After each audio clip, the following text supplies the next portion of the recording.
It's simple, deductive pragmatism, but built on a foundation that relies on a woman's accurate self-evaluations. The genuine desire they used to experience at the outset of their relationship was predicated upon a completely unknown set of variables. Overtly communicating a desire for a reciprocal desire creates obligation, and sometimes even ultimatums. Genuine desire is something a person must come to or be led to of their own volition. You can force a woman by threat to comply with behaving in a desired manner, but you cannot make her want to behave that way. A prostitute will fuck you for an exchange. It doesn't mean she wants to. Whether in a monogamous marriage, LTR, or one-night stand, ONS, strive for genuine desire in your relationships. Half of the battle is knowing you want to be with a woman who wants to please you, not one who feels obligated to. You will never draw this genuine desire from her by overt means, but you can covertly lead her to this genuine desire. The trick in provoking real desire is in keeping her ignorant of your intent to provoke it. Real desire is created by her thinking it's something she wants, not something she has to do. The desire dynamic. A woman's imagination is the single most useful tool in your game arsenal. Every technique, every casual response, every gesture, intimation, subcommunication hinges on stimulating a woman's imagination. Competition anxiety relies on it. Demonstrating higher value, DHV, relies on it. Prompting sexual tension relies on it. Call it caffeinating the hamster, if you will. But stimulating a woman's imaginings is the single most potent talent you can develop in any context of a relationship. Divulging the full truth of themselves to women in the mistaken belief that women desire that truth as a basis for qualifying for their intimacy. Learn this now. Women never want full disclosure. Nothing is more self-satisfying for a woman than to think she's figured a man out based solely on her mythical feminine intuition, i.e., imagination. When a man overtly confirms his character, his story, his value, etc. for a woman, the mystery is dispelled and the biochemical rush she enjoyed from her imaginings, her suspicions, her self-confirmations about you are gone. Most guys with a beta male mindset classically do exactly this on the first date and wonder why they get LJBF promptly after it. This is why. Familiarity is anti-seductive. Nothing kills game, organic passion, and libido like comfortable familiarity. Despite their common filibuster tactics, women don't want to be comfortable with a potential or proven sex partner. They need their imagination stoked to be excited, aroused, and anxious to want sex with a potential partner.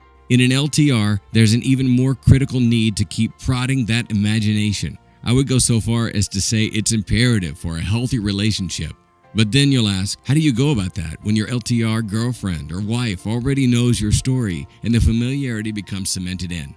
The easy answer is, let it never be from the outset.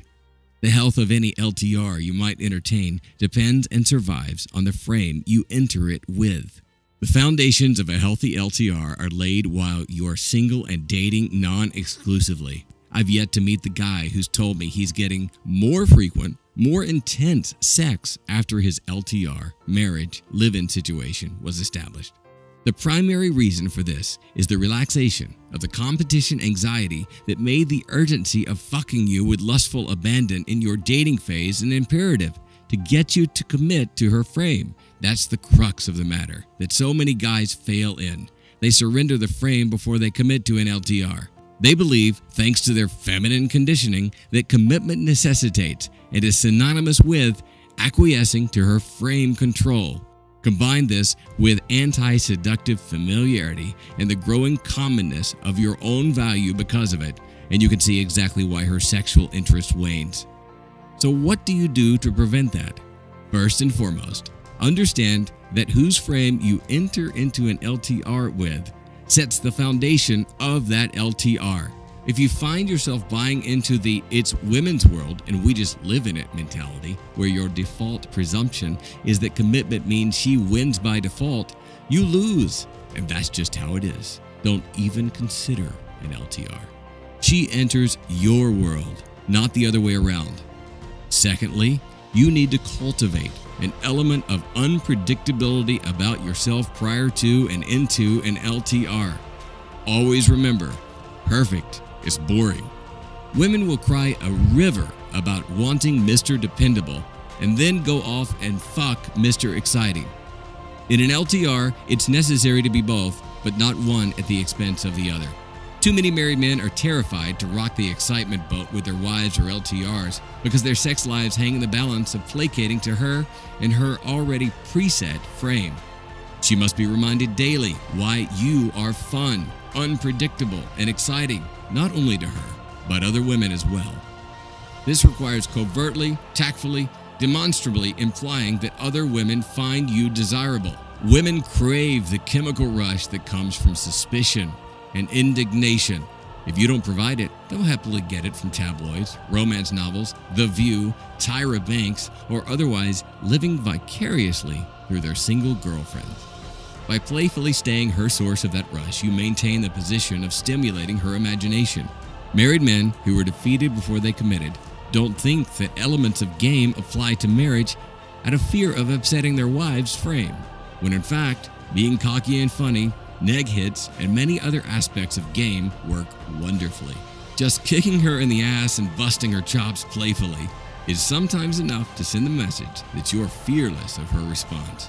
You can break her frame with cockiness and the imaginings that come with it. Breaking from an established, predictable familiarity is often a great way to fire her imagination. Married guys will report how sexual their wives become after they get to the gym and start shaping up after a long layoff or for the first time. It's easy to pass this off as looking better makes women more aroused, which is true, but underneath, that is the breaking of a pattern. You're controllable and predictable so long as you're pudgy and listless. What other woman would want you? But start changing your patterns, get into shape, make more money, get a promotion, improve and demonstrate your higher value in some appreciable way, and the imagination and competition anxiety returns.